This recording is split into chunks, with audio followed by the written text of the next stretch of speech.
متعطف لا ينتهي بالحصر ما أعطاه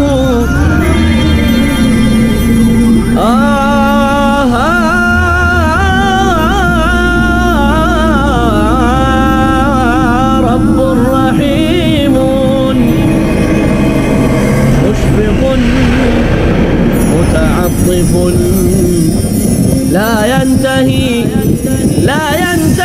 بالحصر ما أعطاه ان المنافقین فی الدرک الاسفل من النار، آخرت میں منافقین کا مقام جہنم کے سب سے نچلے طبقے میں ہوگا۔ کافر کے مقابلے میں منافق زیادہ ناپسندیدہ ہے۔ ان تستغفر له 70 مرۃ فلن یغفر اللہ له، اگر آپ ان کے لیے 70 مرتبہ بھی استغفار کریں گے تب بھی اللہ ان کو معاف نہیں کرے گا۔ ایک انسان جب اہل ایمان سے ملتا ہے تو کچھ اور کہتا ہے، کافروں سے ملتا ہے تو کچھ اور کہتا ہے۔ اس کا ایک چہرہ جو ہے مسلمانوں کے سامنے ہے، دوسرا چہرہ کفار کے سامنے ہے۔ منافق مسلم ہوتا ہے، البتہ اندر سے مومن نہیں ہوتا۔ مسلم ہے، قانوناً اسلام اس کا ثابت، لیکن اندر مومن نہیں ہے۔ یہ کیفیت ہے در حقیقت یہ منافق کی۔ نحمده ونصلي على رسوله الكريم، اما بعد فاعوذ باللہ من الشیطان الرجیم، بسم اللہ الرحمن الرحیم۔ اذا جاءك المنافقون قالوا نشهد انك لرسول الله والله يعلم انك لرسوله والله يشهد ان المنافقین لكاذبون۔ نفاق پر جو تمہیدی گفتگو ہم کر رہے تھے، نفاق اور منافقت پر، اس میں اس کی جو لغوی بحث ہے نفق اور نافقہ، اس سے یہ لفظ نکلا ہے۔ اصل روح ہے تحفظ جان و مال، بجائے اللہ کی راہ میں جان اور مال خرچ کرنے کے بچا بچا کے رکھنا، سنبھل کر چلنا، اپنا پہلو محفوظ رکھنا۔ اور اس کا عملی نتیجہ کیا ہوتا ہے؟ دو رخا پن، کہ کفار سے بھی اپنا کچھ تعلق برقرار رکھے اور اہل ایمان کے ہاں بھی اپنے کچھ کریڈینشلز جو ہیں وہ قائم رکھے۔ پھر یہ کہ منافقت سے اپنے آپ کو محفوظ سمجھتا ہے صرف منافق، اور نفاق کا خطرہ اپنے بارے میں محسوس کرتا ہے صرف مومن۔ اب اصل میں ہمیں سمجھنا ہے نفاق کی قسمیں کون کون سی ہیں۔ عام طور پر نفاق کی دو قسمیں علماء بیان کرتے ہیں، ایک نفاق عقیدے کا، ایک نفاق عمل کا۔ عقیدے میں نفاق، عمل میں نفاق۔ اچھا، اس میں یہ ہے کہ عقیدے میں نفاق کا ہونا بات واضح نہیں ہوتی کہ کیا مطلب ہے اس کا۔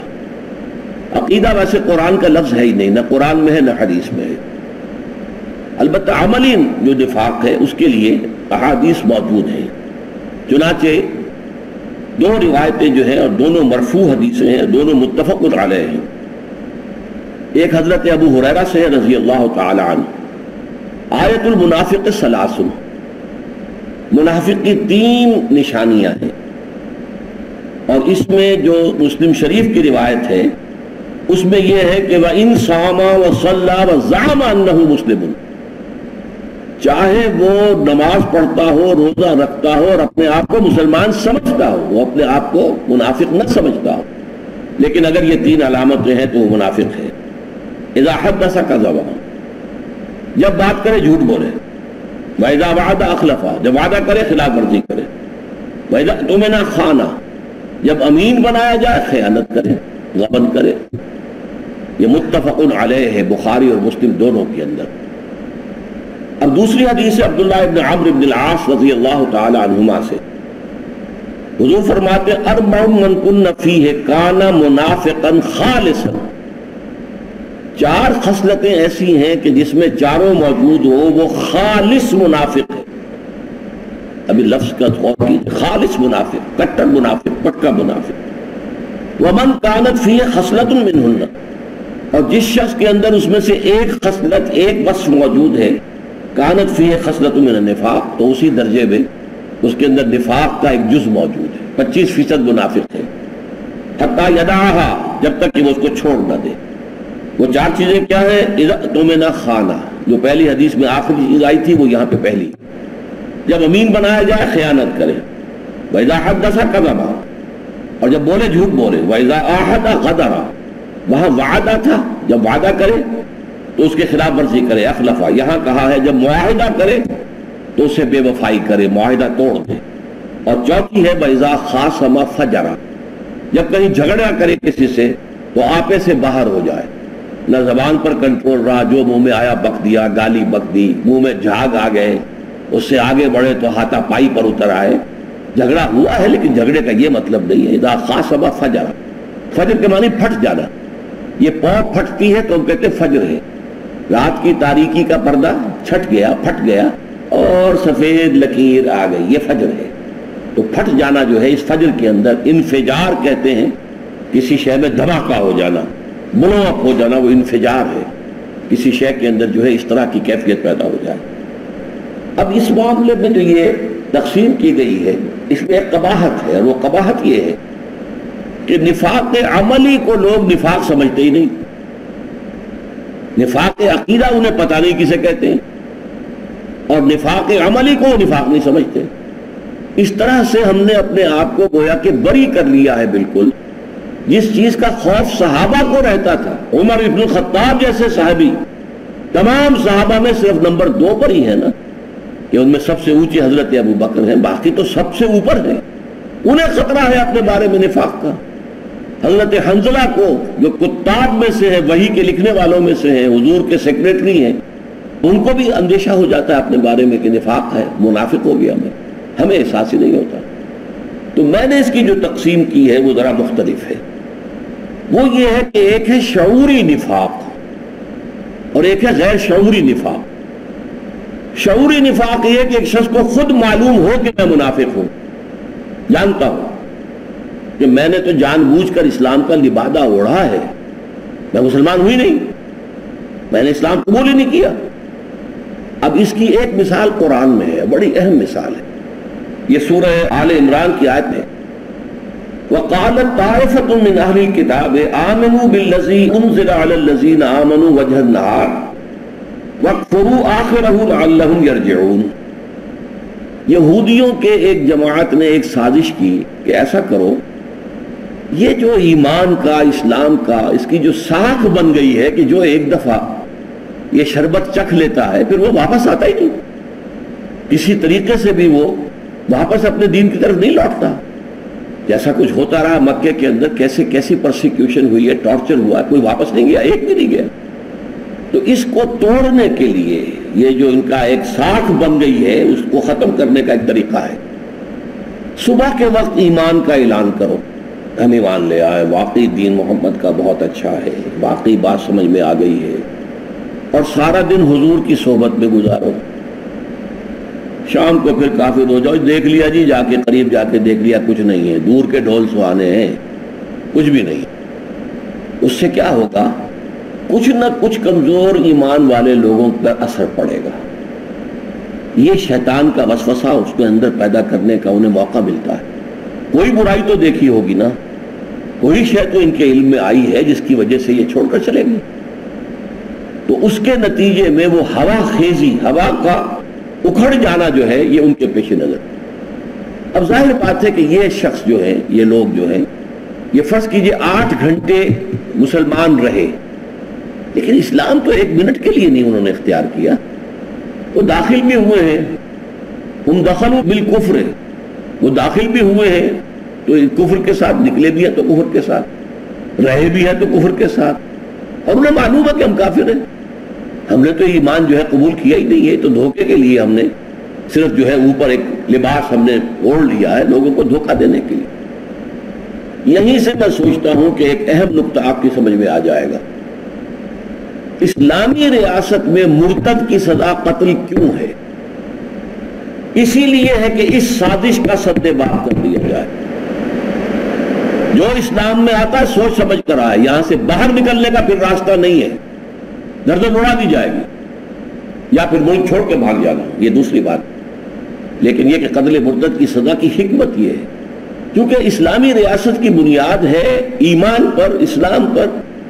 وہ ٹیریٹوریل سٹیٹ نہیں ہے, نیشنل سٹیٹ نہیں ہے کہ ایک حدود کے اندر, جغرافیائی حد کے اندر رہنے والے سب لوگ اس کے شہری ہیں, وہ ہندو ہوں, مسلمان ہوں, وہ سکھ ہوں، عیسائی ہوں، پارسی ہوں، کچھ بھی ہوں، یہودی ہوں، نہیں، یہ اسلامی ریاست اسلام پر قائم، اور اسلام کے خلاف سازش کا بہترین ذریعہ یہ ہے ایک بڑی رفتار میں لوگ بڑی مقدار میں ایمان لائیں مرتد ہو جائیں، ایمان لائیں مرتد ہو جائیں، ایمان لائیں مرتد ہو جائے، تو عوام کے اندر ایک ہوا خیزی ہو جائے گی، اسلام کی جو کریڈیبلٹی ہے اس کو نقصان پہنچے گا، اور جب اسلام کو نقصان پہنچے گا تو ریاست جو ہے اس کی کمزوری ہے، ضعف اس کا ہے، اس لیے کہ ریاست کی بنیاد اسلام ہے۔ اس لیے اسلام میں مرتد کی سزا قتل ہے۔ یہ یہاں سے ایک ثانوی نقطے کے طور پر بات سمجھیں، یہ ہے شعوری نفاق کہ ایک انسان ظاہر کر رہا ہے اپنے آپ کو مسلمان اور مومن، حقیقت میں وہ خود بھی جانتا ہے کہ نہ وہ مسلمان ہے نہ مومن ہے، بلکہ وہ تو یہ ڈرامہ رچائے۔ یہ ہے شعوری نفاق۔ اور شعوری نفاق کی تھوڑی سی وضاحت میں نے پچھلی نشست میں کی تھی کہ کسی بھی انقلابی دعوت اور تحریک کے ساتھ جو لوگ آتے ہیں تو ظاہر بات ہے کہ دو ایکسٹریمز پر تو ہوتے ہی ہیں، کچھ بین بین بھی ہوتے ہیں۔ ایک تو وہ ہوتے ہیں عزیمت والے، ہمت والے، جن کا ظاہر و باطن ایک ہے، جو جس چیز کو قبول کرتے ہیں تن من دھن قربان کرنے کے لیے تیار رہتے ہیں، ٹوٹل آئیڈینٹیفیکیشن۔ اب ہر چے بادہ باد ماں کشتی درآب انداختے، تو ان کے لیے تو جب مشکلات آتی ہیں تو ان کے ایمان میں اور اضافہ ہوتا ہے، زادتہم ایمانا، اور ان کے اندر جو ہے اور استقامت پیدا ہوتی ہے، ان کا اللہ کے ساتھ لگاؤ اور بڑھ جاتا ہے، محبت اور بڑھ جاتی ہے۔ لیکن دوسری قسم کے لوگ، دوسری انتہا پر وہ ہیں کمزور لوگ، ضعیف الارادہ، جن کے اندر استقامت نہیں ہے۔ ایمان اچھا لگا، جیسے میں نے کہا مارکسزم اچھا لگا، فلسفہ، کمیونسٹ ہو گئے، قربانی کا وقت آیا تو پیچھے ہٹے۔ اسی طرح ایمان اچھا لگا کہ ہاں بات تو ٹھیک ہے، دل گواہی دے رہا ہے، دل نے تو گواہی دے دی، زبان سے بھی گواہی دے دی، اشہد ان لا الہ الا اللہ واشہد ان محمد رسول اللہ، لیکن اب آئی آزمائشیں، اب آئی تکلیفیں، تو اب تزلزل ہو گیا، پاؤں جو ہے وہ کانپنے لگے، ٹانگیں کانپنے لگی، اور اس سے یہ ہے کہ کچھ رفتہ رفتہ، خاص طور پر جب جہاد اور قتال، خرچ کرو اللہ کی راہ میں، مال بہت محبوب ہے انسان کو، اور لاؤ اللہ کی راہ میں نکلو جہاد کے لیے، قتال کے لیے۔ اب ظاہر بات ہے جو جنگ کے لیے نکلتا ہے اس نے جان تو گویا کہ ہتھیلی پر رکھ لی ہے، اب تو واپس آ گیا تو بونس ہے، ورنہ یہ کہ جنگ میں جانے کا مطلب یہی ہے کہ آپ اپنی جان دینے کو تیار ہیں۔ جب ایسے امتحان آتے ہیں تو وہ پسپائی اختیار کرتے ہیں۔ اب یہ پسپائی جو ہے، اس لفظ کو اچھی طرح نوٹ کر لیں، پسپائی، پاؤں کا پیچھے ہٹنا، یہ پسپائی ہے۔ اس پسپائی کے درجے ہیں۔ پہلا درجہ تو یہ ہے کہ پسپائی ہوئی، دل نے بھی کہا تم نے برا کیا، غلط کیا، تمہیں چاہیے تھا کہ ایمان کا تقاضا پورا کرتے، اللہ کی راہ میں خرچ کرتے، اللہ کی راہ میں جہاد کرتے۔ پھر انہوں نے جا کر حضور کے سامنے اعتراف بھی کر لیا، حضور ہم سے غلطی ہوئی ہے، خامی ہوئی ہے، آپ بھی استغفار کریں ہمارے لیے، اور یہ کہ ہم بھی اللہ کی جناب میں توبہ کرتے ہیں۔ اس کو ہم نفاق نہیں کہیں گے، یہ ضعف ایمان ہے۔ ضعف ایمان بڑے بڑے صاحب ایمان پر بھی وقتی طور پر آ سکتا ہے۔ حضرت حاتب ابن ابی بلتعہ جو کہ مدنی صحابہ میں سے ہیں، وہ ضعف ایمان کی کیفیت ان پر آئی، اور فتح مکہ سے قبل انہوں نے ایک خط لکھ دیا قریش کو اطلاع دینے کے لیے، حضور کا راز فاش کرنے کے لیے کہ حضور اب حملہ آور ہونے والے ہیں۔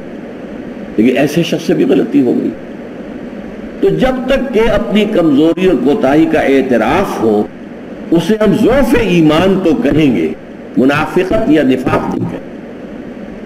البتہ جب اگلی منزل آتی ہے تو جھوٹا بہانہ، حضور یہ مجھے تو یہ تکلیف تھی، یہ تھا، یہ مسئلہ تھا، بیوی کی زچگی ہونے والی تھی، کوئی دیکھ بھال کرنے والا نہیں تھا، فلاں تھا فلاں تھا فلاں تھا، بیمار تھا، جھوٹا بہانہ۔ جب جھوٹ شامل ہو جائے گا تو یہ نفاق کی پہلی منزل آ گئی۔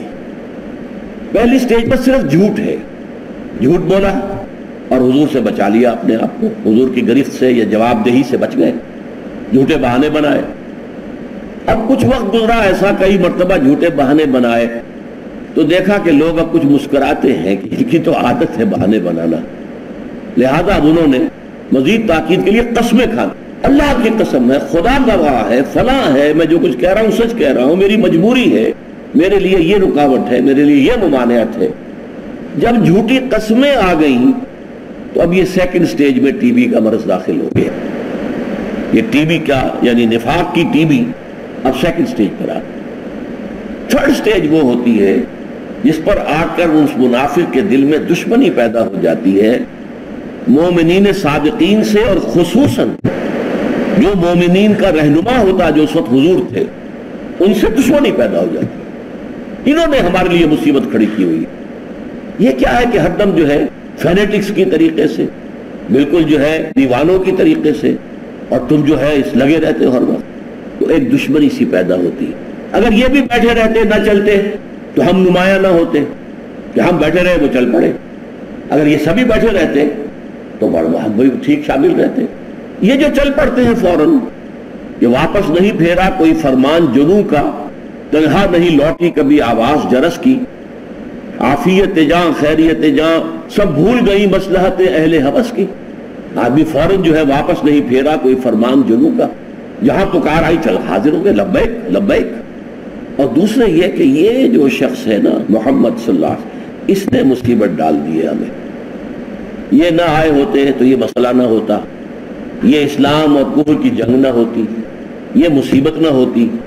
اس سے یہ ہے کہ ان کے اندر ایک دشمنی پیدا ہوتی تھی حضور کے بارے میں، کہ انہوں نے ہمیں اتنے بڑے امتحان کے اندر ڈال دیا۔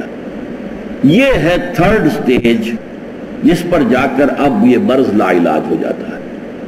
یہ تھرڈ سٹیج ہے۔ جب تک پہلے دو سٹیجز میں نفاق رہتا ہے تو اس قرآن مجید کی صورتوں میں، سورہ آل عمران میں بھی ذکر ہے، سورہ نساء میں بھی ذکر ہے، توبہ کر لو، باز آ جاؤ، لوٹ آؤ، اصلاح کر لو۔ لیکن تھرڈ سٹیج پر پہنچے ہوئے لوگوں کا ذکر ہے کہ جو سورہ توبہ کے اندر ہے، اور سورہ منافقون میں ان تینوں سٹیجز کا ذکر ہے جب ہم پڑھیں گے انشاءاللہ تعالی، کہ یہاں کے لوگوں کے لیے پھر اب پوائنٹ آف نو ریٹرن جسے کہتے ہیں انگریزی میں، کہ ایک کیفیت میں آپ اتنے بڑھتے چلے گئے، اتنے بڑھتے چلے گئے، اتنے بڑھتے چلے گئے کہ اب آپ لوٹ ہی نہیں سکتے۔ پوائنٹ آف نو ریٹرن، اب وہاں سے واپسی ممکن ہی نہیں۔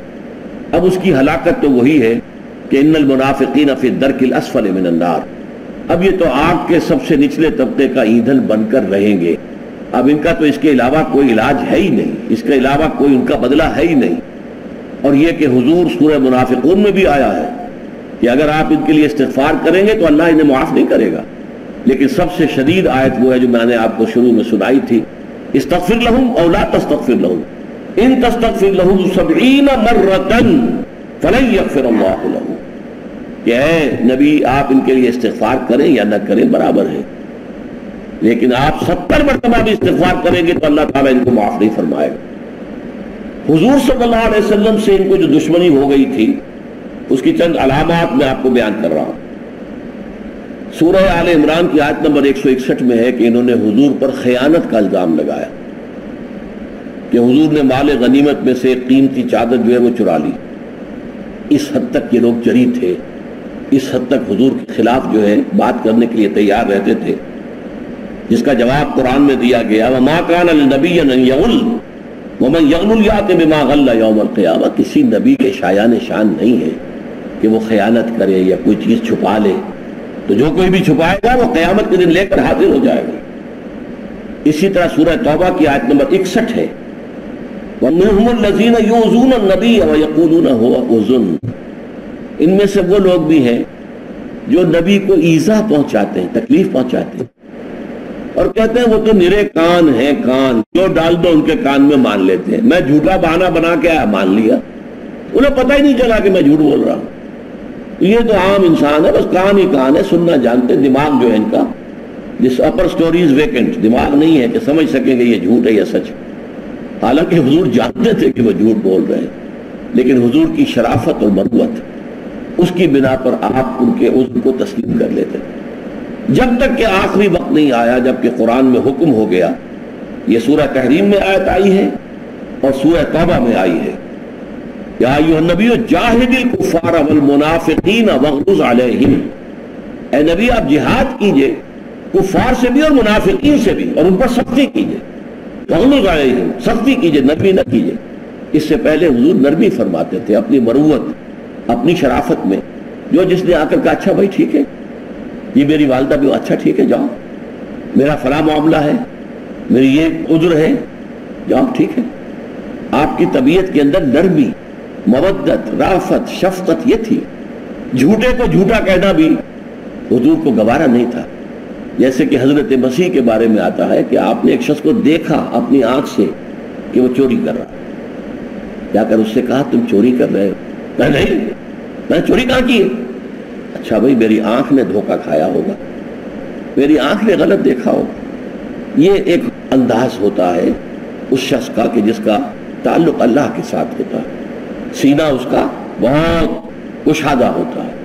تو اسی طریقے سے سورہ احزاب میں فرمایا ان الذین یؤذون اللہ ورسولہ لعنہم اللہ فی الدنیا والآخرہ. اور یہ کہ جو لوگ اللہ اور اس کے رسول کو ایذا پہنچاتے ہیں، رسول کو ایذا اللہ کو ایذا ہے، اللہ تعالیٰ نے ان کے لیے دنیا اور آخرت میں لعنت لکھ دی ہے. پھر آپ کو معلوم ہے حضرت عائشہ رضی اللہ تعالی عنہا پر تہمت لگانے والا جو منافقوں کا سردار تھا عبداللہ ابن ابی، لیکن حضور کی شفقت دیکھیے، کیونکہ اس عبداللہ ابن ابی کا بیٹا عبداللہ ابن عبداللہ مومن صادق تھا، نیک تھا. تو اس نے آ کر جب اپنے باپ کے انتقال پر کہا حضور میرے باپ کا انتقال ہو گیا، آپ اپنا کرتا دے دیجئے کہ میں اس میں کفن دوں. حضور نے اپنا کرتا اتار کے دے دیا. حضرت عمر نے عرض کیا یا رسول اللہ یہ آپ کیا کر رہے ہیں؟ وہ منافق ہے، بدماش، اسے آپ اپنا کرتا دے رہے ہیں. فرمایا عمر میرا کرتا اسے عذاب الہی سے بچا نہیں سکتا، جو سزا ملنی ہے وہ تو ملے گی، لیکن یہ کہ میرے ایک مخلص ساتھی نے، ایک نوجوان نے جو مخلص مومن ہے، ایک خواہش ظاہر کی ہے، ایک استدعا کی ہے، میں اس کا ہاتھ کیسے لوٹا دوں خالی؟ تو آپ نے وہ جو ہے کرتا اپنا دے دیا. اسی طریقے سے یہ سورہ منافقون میں ہم پڑھیں گے کہ وہ کہتے تھے کہ اے لوگوں، اے انصار مدینہ، ان مفلسوں کلاشوں پر خرچ مت کرو. یہ مہاجرین آ کر یہاں بیٹھے تمہارے ٹکڑوں پر پل رہے ہیں، بڑا انہیں اللہ اور رسول یاد ہے، اگر تم ان پر خرچ نہ کرو انہیں کھانے کو نہ ملے، یہ سب کے سب جو ہے چلے جائیں گے، منتشر ہو جائیں گے، یہاں پہ کوئی نہیں رہے گا، یہ سب دودھ پینے والے عاشق ہیں. یہ الفاظ کہتے تھے عام مسلمانوں کے بارے میں. اور یہ بھی الفاظ اسی میں آ جائیں گے اسی سورہ مبارکہ میں کہ اگر ہم مدینے اب پہنچ گئے، غزوہ بنی عبد المستلق سے واپس آ رہے تھے، تو وہاں وہ واقعہ ہوا تھا جو تفصیل سے آئے گا جب ہم سورت کا مطالعہ کریں گے. تو وہاں پہ اس نے کہا کہ اگر ہم پہنچ گئے مدینے تو وہاں سے عزت والے جو ہیں ہم ہیں، مالکان دہ رہنے والے تو مدینے کے ہم ہیں، یہ تو باہر سے آئے تھے لٹے پٹے ہوئے، مفلوق الحال، بھوکے، ہم نے انہیں پناہ دی. لَيُخْرِجَنَّ الْأَعَزُّ مِنْ الْأَذَلِّ. تو جو عزت والے ہیں، مالکان دہ ہیں، اصل میں وہاں کے رہنے والے ہیں، وہ ان ذلیلوں کو، ان کمزوروں کو، ان ضعیفوں کو، ان بھوکوں کو، ان قلاشوں کو وہاں سے نکال باہر کریں. یہ ہے تیسری سٹیج منافقت کے مرض کی، جس کے بعد جیسا کہ میں نے عرض کیا وہ پوائنٹ آف نو ریٹرن آ جاتا ہے، جس کے بعد کوئی ان کا واپسی کا امکان نہیں. پھر وہ رسول کی شفاعت سے محروم، اللہ کی مغفرت سے محروم، اور جہنم کے سب سے نچلے طبقے کا ایندھن بنے گا. اب ایک آخری بات نوٹ کر لیجئے کہ نفاق اور منافقت اور نفاق کی علامات اور نفاق کی سختیاں، اس کا ذکر بہت تفصیل سے جو ہوا ہے طویل صورتوں میں، وہ سورہ نساء ہے اور سورہ توبہ ہے. لیکن جیسا کہ میں نے بتایا تھا حصہ دوم کا مطالعہ کرتے ہوئے کہ ایمان کے مباحث تفصیلاً آپ کو ملتے ہیں مکی صورتوں میں، لیکن ان مدنی صورتوں میں یہ 10 صورتوں کا جو گلدستہ ہے، 2 رکوع کی 18 آیات کے اندر ایمان کے بارے میں سارے اہم موضوع جمع کر دیے گئے، وہ خلاصہ نکال دیا گیا لمبی طویل مکی صورتوں. اسی طرح سورہ نساء، سورہ مائدہ، سورہ احزاب، سورہ محمد صلی اللہ علیہ وسلم، اس میں جو منافقین کے بارے میں بحثیں آئی ہیں، ان سب کا خلاصہ 11 آیات جو ہیں، جیسے 11 آیات سورہ جمعہ کی تھیں، 11 آیات جو ہیں اس سورہ منافقون کامل ہے. ابھی تو بلکہ میں نے ایک حصے کے بارے میں اشارہ کیا بھی نہیں کہ پہلے رکوع میں 8 میں یہ مرض کیا ہے، اس کی علامات کیا ہے، اس کا پروگنوسس کیا ہے، اس کا انجام کیا ہے، یہ ساری باتیں 8 آیت. پھر اس کا علاج کیا ہے. اذا جاءك المنافقون قالوا نشهد إنك لرسول الله والله يعلم إنك لرسوله والله يشهد إن المنافقين لكاذبون اتخذوا أيمانهم جنة فصدوا عن سبيل الله إنهم ساء ما كانوا يعملون ذلك بأنهم آمنوا ثم كفروا فطبع على قلوبهم فهم لا يفقهون. سورۃ المنافقون کے درس کی تمہید کے طور پر اور یہ تیزی کے ساتھ ان کو ذہن میں تازہ کر لیجئے. یہ منافقین جہنم کے سب سے نچلے طبقے کا ایندھن بنیں گے اور دنیا میں یہ نبی صلی اللہ علیہ وسلم کے استغفار سے محروم کر دیے گئے. استغفر لهم او لا تستغفر لهم ان تستغفر لهم 70 مرة فلن يغفر الله. اے نبی چاہے آپ ان کے لیے استغفار کریں چاہے نہ کریں، اگر آپ 70 مرتبہ بھی استغفار کریں گے تب بھی اللہ انہیں معاف فرمانے والا نہیں.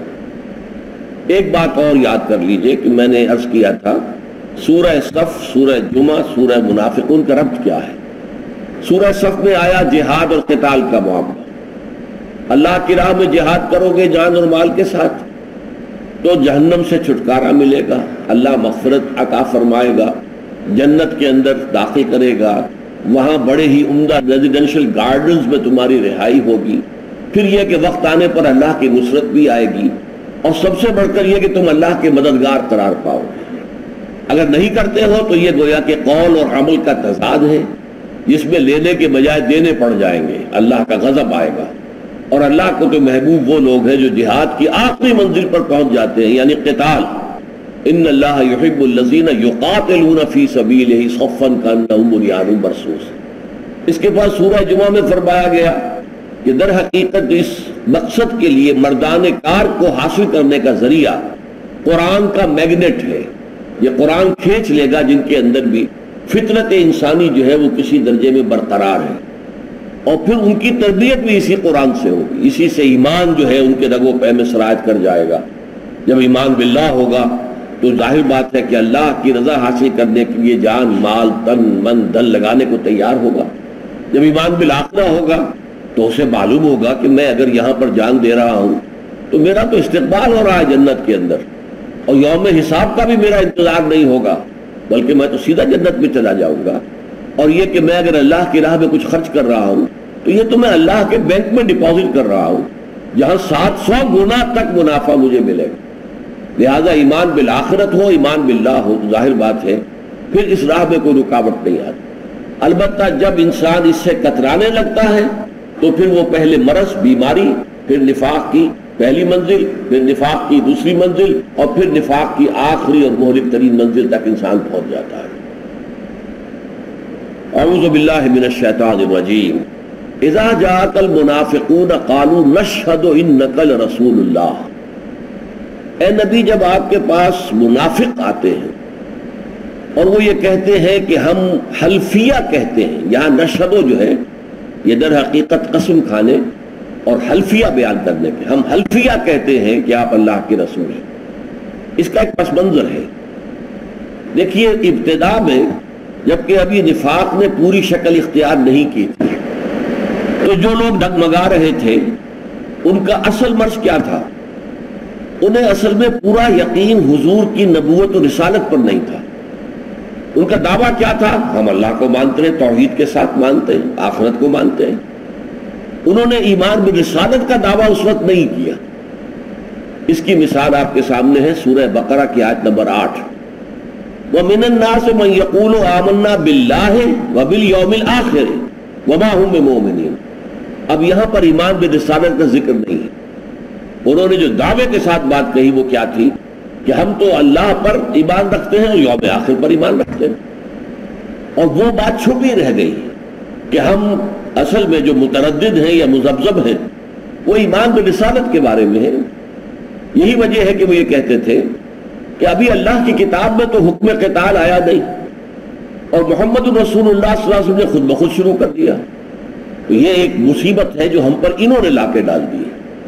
لہذا جب اس کے بعد یہ نفاق جو ہے خوب کرسٹل کلیئر ہو کر آ گیا جس کا ذکر سورہ نساء میں ہے اور وہاں معلوم ہوا کہ ان کا اصل روگ جو ہے وہ ایمان بالرسالت کی کمی ہے، رسول پر ایمان اور یقین نہیں ہے۔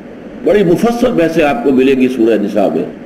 تو اب جب یہ بات سامنے آئی تو اب جب وہ آئے تو یقین دلانے کے لیے اپنے اسلام کی اور ایمان کی خاص قسم کھائی ہے کہ نہیں، ہم مانتے ہیں آپ کو اللہ کا رسول، ہمارے بارے میں یہ گمان نہ کیجئے کہ ہم آپ کی رسالت کے قائل نہیں ہیں۔ اذا جاءک المنافقون قالوا نشهد انک لرسول اللہ واللہ یعلم انک لرسول، بڑا پیارا انداز ہے، اور اللہ جانتا ہے کہ آپ اس کے رسول ہیں۔ واللہ یشہد ان المنافقین لکاذبون، لیکن اللہ گواہی دیتا ہے کہ یہ منافق جھوٹے ہیں۔ اب یہاں بھی ایک مسئلہ پیدا ہو گیا، جو بات وہ کہہ رہے ہیں وہ سچی ہے، نشہد انک لرسول اللہ، اس میں کیا جھوٹ ہے؟ یہ بات تو سچی ہے، لیکن وہ جھوٹے ہیں کس معنی میں؟ ان کے دل میں حقیقت میں آپ پر ایمان موجود نہیں ہے۔ یہ جو کچھ کہہ رہے ہیں وہ ان کی قلبی کیفیت کی صحیح عکاسی نہیں ہے، یہ ان کی باطن کی صحیح ترجمانی نہیں ہے۔ یہی بات ہے جو ایک موقع پر بڑے خوبصورت انداز میں کہی تھی حضرت علی رضی اللہ تعالیٰ عنہ نے، جب خوارج نے ان الحکم الا للہ، حکم تو اللہ کے سوا کوئی ہو ہی نہیں سکتا، یہ علی نے کیسے حکم مان لیا دو آدمیوں کو؟ یہ تو کفر کیا علی نے، انہوں نے حضرت علی پر کفر کا فتویٰ لگایا۔ بات کیا تھی کہ کوئی انسان حکم ہو ہی نہیں سکتا، حاکم تو اللہ ہے۔ تو حضرت علی نے بہت پولائٹلی کہا کلمۃ حق ارید بها الباطل، جو کچھ وہ کہہ رہے ہیں وہ حق ہے، ان الحکم الا للہ، اصل حکم اللہ ہے، اصل حاکم اللہ ہے، لیکن اس سے جو ان کی مراد ہے وہ باطل ہے۔ تو بظاہر کوئی شخص جو بات کہہ رہا ہے وہ مطابق واقعہ ہے، اس اعتبار سے غلط نہیں ہے، جھوٹ نہیں ہے، لیکن چونکہ خود کہنے والے کو اس پر یقین نہیں ہے لہذا وہ جھوٹا ہے۔ یہ ہے صورتحال منافقت کی، اور یہ اس کی پہلی منزل ہے۔ واللہ یشہد ان المنافقین لکاذبون، اب یہاں کذب کا لفظ آیا ہے پہلی آیت، یہ جھوٹے۔ میں نے عرض کیا تھا کہ نفاق کی جو پہلی سٹیج ہے وہ جھوٹ ہے۔ وہ جو احادیث ہیں عملی نفاق کے ضمن میں بھی، اس میں بھی پہلی بات کیا ہے؟ اذا حدث کذب واذا اؤتمن خان واذا خاصم فجر، یہ جو آئی ہیں علامات، واذا وعد اخلف، تو یہ علامات جو ہے ان میں پہلے آتا ہے جھوٹ بولنا۔ اور میں عرض کر چکا ہوں کہ جھوٹ سے ہی در حقیقت نفاق کا آغاز ہوتا ہے، اگرچہ وہ پہلی سٹیج ہے۔ تو پہلی آیت میں پہلی سٹیج کا ذکر ہے۔ اب دوسری آیت کی طرف آئیے، اتخذوا ایمانہم جنتا فصدوا عن سبیل اللہ، انہوں نے اپنی قسموں کو ڈھال بنا لیا۔ جنہ، ایمان یمین کی جمع ہے، اور یمین کے معنی قسم، انہوں نے اپنی قسموں کو ڈھال بنا لیا ہے۔ یعنی کہیں مطالبہ آتا ہے انفاق کا تو کہتے ہیں حضور ہمارے پاس تو آج کل کچھ ہے ہی نہیں، خدا کی قسم میں تو بالکل خالی ہوں، مفلوق الحال ہوں۔ تو گویا کہ ڈھال بنا لیا اس مطالبے سے بچنے کے لیے اپنی قسم۔ اللہ کی راہ میں نکلنے کا حکم آیا، نکلو اللہ کی راہ میں، تو خدا کی قسم میری یہ مجبوری ہے، یہ معاملہ ہے، یا میں اس اعتبار سے مریض ہوں، یا یہ کہ میرے یہ مسائل ہیں، میں گھر چھوڑ کر نہیں جا سکتا۔ تو ایک تو یہ ڈھال ہو گئی۔ دوسری ڈھال یہ ہے کہ اگر بعد میں باز پرس ہوئی، جیسے غزوہ تبوک کے واپسی پر پھر حضور نے باز پرس کی ان لوگوں سے، اس لیے کہ غزوہ تبوک کے لیے نفیر عام تھی، ہر شخص ہر مسلمان نکلے اور چلے۔ مقابلہ جو ہے وقت کی عظیم سلطنت رومن امپائر سے ہے، تو ظاہر بات ہے پوری قوم جب تک کہ کھڑی نہ ہو جائے، ہر ایک شخص جو ان میں سے سپاہی نہ ہو اور ایک پیپلز آرمی وجود میں نہ آ چکی ہو، تو مقابلہ تو نہیں ہو سکتا۔ لہذا اس وقت حضور 30,000 صحابہ کو لے کر گئے، تو اس وقت جو نہیں گئے واپسی پر ان سے جواب طلبی ہوئی، وہاں انہوں نے قسمیں کھا لی، حضور یہ تھا یہ تھا یہ تھا یہ تھا، اور حضور کا معاملہ یہ ہے کہ خوب جانتے بوجھتے کہ یہ جھوٹ بول رہے ہیں، لیکن آپ کی مروت کا تقاضا یہ ہوتا تھا کہ آپ یہ نہیں کہتے تھے کہ تم جھوٹ بول رہے ہو، اور خاص طور پر جب کوئی قسم کھا لے، اللہ کو گواہ بنا کے کہہ رہا ہوں، تو پھر آپ خاموشی سے اچھا بھائی ٹھیک ہے جاؤ چھوڑ دیتے۔ تو یہ جو معاملہ ہے قسم، اس نے اپنی قسموں کو تو دو دھاری تلوار کی طرح دو رخی ڈھال بنا لیا، جانے سے یا انفاق سے عذر، یا واپسی پر یا کسی اور موقع پر مواخذہ ہو رہا ہے تو عذر، اس کے لیے قسموں کو ڈھال بنا لیا۔ مشفق متعطف اتخذوا ایمانہم جنتا فصدوا عن سبیل اللہ، سدہ یسدو جو ہے عربی زبان میں فعل لازم بھی آتا ہے اور فعل متعدی بھی آتا ہے. فعل لازم کی مثال کیا ہے؟ کھایا، کھانا کھایا. اور فعل متعدی کسی کو کھلایا. یہ کھلانا متعدی ہے، وہ فعل کسی اور تک پہنچ رہا ہے، کھانا کھلایا. تو یہ جو لفظ ہے سدود، یہ لازم بھی ہے متعدی بھی. رک جانا اور روک دینا، خود رک جانا اور دوسروں کو روکنا. یہاں یہ خود رک جانے کے معنی میں آیا ہے، جیسے کہ سورہ نساء کی آیت میں آیا ہے وَإِذَا قِيلَ لَهُمْ تَعَالَوْا إِلَىٰ مَا أَنزَلَ اللَّهُ وَإِلَى الرَّسُولِ رَأَيْتَ الْمُنَافِقِينَ يَصُدُّونَ عَنْكَ صُدُودًا. جب ان منافقوں سے کہا جاتا ہے آؤ بھائی اس چیز کی طرف جو اللہ نے نازل فرمائی ہے، قرآن کی طرف، اور آؤ اللہ کے رسول کی جانب، تو آپ دیکھتے ہیں ان منافقوں کو کہ وہ رک کر کھڑے رہ جاتے ہیں، وہ آپ کی طرف قدم نہیں بڑھاتے. اسی کے دل میں چور ہے، جانتے ہیں کہ ہم تو منافق ہیں، ہمیں وہاں جا کر کیا ملے گا. پھر یہ کہ اس میں تکبر کا انداز ہے. یہ اسی صورت منافقون میں آگے چل کر آئے گا کہ کیوں ہم معافی مانگیں، کیوں ہم اس طرح ذلیل ہو لوگوں کے سامنے، کیوں ہم اپنے گناہ کا اعتراف کریں. تو اس سے بھی وہ اپنی عزت نفس، جس کو سورہ بقرہ میں کہا گیا ہے، اس کو عزت نفس نے فَأَخَذَتْهُ الْعِزَّةُ بِالْإِثْمِ، وہ عزت نفس جھوٹی جو ہے وہ انسان کو گناہ کے اوپر اور جما دے. میں نے نہیں کیا، قسم ہے میں نے نہیں کیا. اب یہ جو عزت نفس ہے، اپنی عزت نفس کو بچانے کے لیے آدمی جب جھوٹ بولتا ہے تو در حقیقت وہ اور پختہ ہو جاتا ہے اس گناہ اور اس خطا کے اندر. تو یہاں بھی اس کا تذکرہ کیا کہ ان کا حال کیا ہے، اتخذوا ایمانہم جنۃ فصدوا عن سبیل اللہ انہم ساء ما کانوا یعملون. کاش کہ انہیں معلوم ہوتا کہ بہت ہی برے روش ہے جو انہوں نے اختیار کی ہے. انجام کے اعتبار سے بڑی ہلاکت خیزی ہے جس میں انہوں نے اپنے آپ کو ڈال لیا ہے، بڑی تباہی اور بربادی. جیسا کہ میں نے عرض کیا کہ یہ آگے بڑھا مسئلہ تو پھر ان المنافقین فی الدرک الاسفل من النار، آگ کے سب سے نچلے طبقے کے اندر جہنم کے وہ ہوں گے.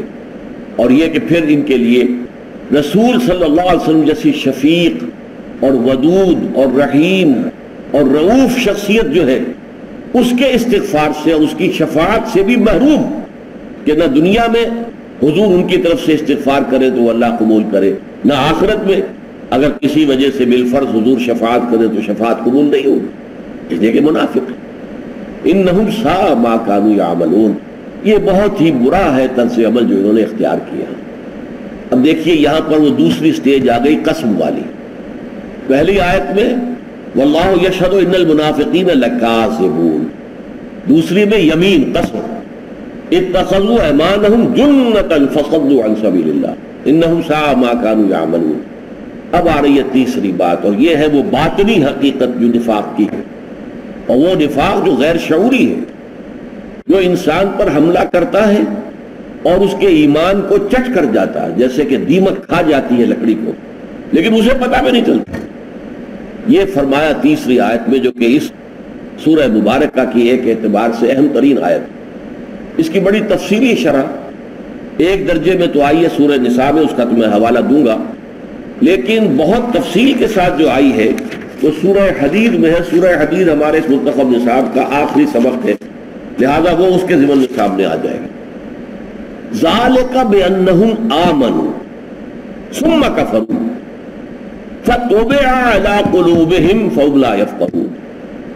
یہ سب کچھ کس لیے ہوا کہ یہ ایمان تو لائے تھے. اب نوٹ کر لیجئے، میں نے کہا تھا کہ وہ جو شعوری منافق ہوتا ہے، وہ جیسے مثال ہم نے سورہ آل عمران میں دیکھ لی کہ یہودیوں کے کچھ علماء نے طے کیا کہ ایمان کی ساکھ کو ختم کرنے کے لیے یوں کرو کہ صبح ایمان لاؤ، سارا دن محمد کی صحبت میں رہو صلی اللہ علیہ وسلم، شام کو مرتد ہو جاؤ، بھائی دیکھ لیا ہم نے قریب جا کر کچھ نہیں ہے، یہ دور کے ڈھول سہانے.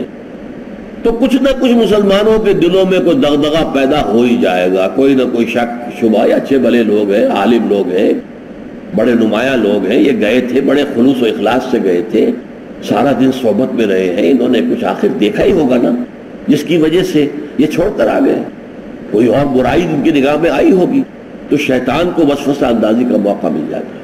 اب یہ لوگ کیا ہیں؟ یہ مسلسل کافر ہیں اور انہیں شعور ہے کہ ہم کافر ہیں. جب وہ اسلام لائے ہیں تب بھی کافر، جب وہ رہے ہیں 8-10 گھنٹے تب بھی کافر، نکلے ہیں تب بھی کافر۔ ایک لہجے کے لیے بھی ایمان انہیں حاصل ہوا ہی نہیں، اور وہ خود جانتے ہیں۔ ظاہر بات ہے یہ شخص بھی جانتا ہے کہ میں اسلام نہیں لایا، میں ایمان نہیں لایا، میں نے تو یہ لبادہ اوڑھا ہوا جاسوسی کے لیے۔ یہ ہے شعوری نفاق۔ اب غیر شعوری نفاق کیا ہے کہ ایمان لاتے وقت کوئی دھوکہ دینے کی نیت نہیں تھی، صاف دلی کے ساتھ، نیک دلی کے ساتھ، خلوص کے ساتھ، لیکن اصل میں کیا تھا؟ بیماری تھی ان کے اندر ایک، وہ بیماری ہے ضعف ارادہ، استقامت، ہمت، مردانگی، اس کی کمی۔ لہذا جب تک تو معاملہ چلتا رہے ٹھنڈا ٹھنڈا ٹھنڈا ٹھنڈا تو اس وقت تک تو چل رہے، نماز پڑھنے میں کوئی حرج نہیں ہے، پڑھ لیں گے، روزہ رکھنے میں بھی کوئی تکلیف نہیں ہے، رکھ لیں گے، اور یہ کہ دینی ہی پڑی زکوٰۃ تو چلو تھوڑا سا پیسہ ہے دے لیں گے۔ لیکن جب آتا ہے انفاق کا مطالبہ، لڑاؤ اللہ کی راہ میں، اب ایک کرائسس ہے جس سے کہ اسلام اور اہل اسلام جو ہے وہ دو چار ہیں، خرچ کرو، تجوریوں کے دروازے کھولو، اور جب کہا جاتا ہے کہ اب دشمن سے مقابلہ ہے، جانے ہتھیلی پر رکھو، میدان میں آؤ، اب ان کے تزلزل پیدا ہوتا ہے۔ یہ تزلزل ہے، جیسا کہ میں عرض کر چکا ہوں کہ اگر اس کی وجہ سے پیچھے رہ گئے لیکن اعتراف کر لیا کہ ہماری کوتاہی ہے تو یہ ضعف ایمان ہے۔ علامہ اقبال کا بڑا پیارا شعر ہے، وہی دیرینہ بیماری، وہی نابہکمی دل کی، علاج اس کا وہی آب نشاط انگیز ہے ساقی۔ یہ نابہکمی جو ہے دل کی پختگی میں کمی، اور دل میں ایمان ہوتا ہے۔ وَلَكِنَّ اللَّهَ حَبَّبَ إِلَيْكُمُ الْإِيمَانَ وَزَيَّنَهُ فِي قُلُوبِكُمْ۔ صحابہ کرام جو تھے مومن صادق، انہیں ایمان جو ہے وہ دل کے اندر ان کے کھپ چکا تھا، اور محبوب ترین شے ان کی ایمان تھا کہ اب وہ چاہے ان کے جسم کے ٹکڑے اڑا دیے جائیں، ایمان کو نہیں چھوڑیں گے۔ مکے میں جو کچھ ہوا ہے ان پر آپ کو معلوم ہے، لیکن یہ کہ ان میں سے کوئی ایک بھی نہیں ہے کہ جس نے اس ٹارچر، اس پرسیکیوشن، اس تشدد کی وجہ سے اسلام سے دستبرداری اختیار کی۔ اسلام پر جو میرے جان چاہتی ہے چلی جائے۔ حضرت سمیہ رضی اللہ تعالی عنہ اور حضرت یاسر رضی اللہ تعالی عنہ دونوں کو ابو جہل نے شہید کر دیا شدید ترین ٹارچر کے بعد، پیچھے ہٹنے کے سوال نہیں۔ یہ تو ہے اہل ایمان کا صادق الایمان، اور ساتھ ہی صحت مند شخصیت۔ صحت مند شخصیت وہی ہوگی جو فیصلہ کر لے تو اس پر ڈٹ جائے، اذا عزمت فتوکل علی اللہ، یہ صحت مند شخصیت۔ اور ایک یہ آپ کو ایک کام اچھا تو لگتا ہے لیکن اس کے لیے کوئی قربانی دینے کو تیار نہیں ہے۔ بات تو اچھی ہے لیکن یہ کہ اس سے نقصان کوئی نہ مجھے ہو جائے، تو جان اور مال کو بچا کر رکھنا، جس کو اقبال نے کہا ہے تو بچا بچا کے نہ رکھ اسے، تیرا آئینہ ہے وہ آئینہ کہ شکست ہو تو عزیز تر ہے نگاہ آئینہ ساز میں، لیکن بچ بچ کر چلنا۔ اس کا سورہ حج کے اندر بھی نقشہ کھینچا گیا ہے، وَمِنَ النَّاسِ مَن يَعْبُدُ اللَّهَ عَلَى حَرْفٍ فَإِنْ أَصَابَهُ خَيْرٌ اطْمَأَنَّ بِهِ وَإِنْ أَصَابَتْهُ فِتْنَةٌ انقلب عَلَى وَجْهِهِ خَسِرَ الدُّنْيَا وَالْآخِرَةَ۔ اور اہل ایمان میں سے ایسے بھی ہیں لوگوں میں سے جو کنارے کنارے چلتے ہیں، مجدھار میں کودنے کو تیار نہیں، مجدھار میں کودیں گے تو جان کا خطرہ ہے۔ کنارے کنارے جہاں پانی جو ہے وہ بڑا شیلو ہے وہاں چل رہے ہیں، پھر اگر خیریت رہے تو بڑا آگے بڑھیں گے، بڑھ بڑھ کے دعوے بھی کریں گے، لیکن اگر کہیں کوئی تکلیف کو فتنہ کو آزمائش آ گئی اوندھے منہ گر پڑتے ہیں۔ یہ ہے خسرت دنیا والآخرہ، دنیا اور آخرت دونوں کا خسارہ۔ تو یہاں فرمایا ذالک بانہم آمنوا، جب وہ ایمان لائے تھے تو جھوٹے نہیں تھے، انہوں نے واقعتاً صحیح طور سے خلوص دل کے ساتھ جو ہے وہ ایمان قبول کیا، لیکن شخصیتیں بیمار تھیں، ان کے اندر ارادے کی پختگی نہیں تھی، ان میں عزیمت نہیں تھی، ان میں استقامت نہیں تھی، ان میں حرج بادہ بعد والی کیفیت نہیں تھی، لہذا وہ پھر اس کے بعد اس ایمان سے محروم ہو گئے۔ لیکن ایمان سے محرومی جو ہوئی ہے ثم کفروا ذالک بانہم آمنوا ثم کفروا، وہ ایمان تو لائے تھے کہ پھر انہوں نے کفر کیا، لیکن یہ کفر ظاہری نہیں ہے، یہ ارتداد نہیں ہے، وہ اعلان نہیں کرتے کہ ہم مسلمان نہیں رہے، بلکہ یہ اندر اندر کا کفر ہے۔ جیسے کہ آپ کو معلوم ہے کہ دیمک جو ہے وہ چوکھٹ کو کھا رہی ہے، لیکن اس چھوٹے سے جانور کو بھی اللہ نے یہ سمجھ دے رکھی ہے کہ اس چوکھٹ کو اندر ہی اندر سے کھاؤ، اوپر سے نظر نہ آئے کہ چوکھٹ کھائی جا رہی ہے۔ وہ ونیئر ایک چھوڑ دیتی ہے، ایک پھٹی اوپر چھوڑ کر اور اندر ہی اندر کھاتی جا رہی ہے، اوپر تک پہنچ گئی ہے۔ بالکل کھوپڑی ہو گئی یہ چوکھٹ، لیکن دیکھنے والوں کو پتہ ہی نہیں کہ اس کے اندر کیا ہو رہا ہے۔ اسی طریقے سے کوئی شیطین ہے، دیمک کھا رہی ہے، نیچے سے کچھ نظر نہیں آ رہا، نیچے سے تو یہ کہ پورا جو ہے وہ شیطین وہ صحیح سالم ہے، اندر سے وہ کھوکھلا ہو گیا، لہذا پھر جب وہ گرتا ہے تو معلوم ہوتا ہے تو دیمک کھا چکی تھی۔ یہی معاملہ حضرت سلیمان کے عصا کے بارے میں قرآن میں آیا۔ اس اعتبار سے اوپر لنیر اسلام کا رہا، اندر سے کفر ہو گیا، یہ باطنی کفر ہے۔ ذالک بأنہم آمنوا ثم کفروا۔ اب اس نشست کا وقت ختم ہو گیا ہے، اس آیت پر انشاءاللہ اگلی نشست میں بھی بات جاری رہے گی۔ بارک اللہ لی ولکم فی القرآن العظیم ونفعنی وإیاکم بالآیات والذکر الحکیم۔ رب رحیم مشفق متعطف لا ينتهي بالحصر ما أعطاه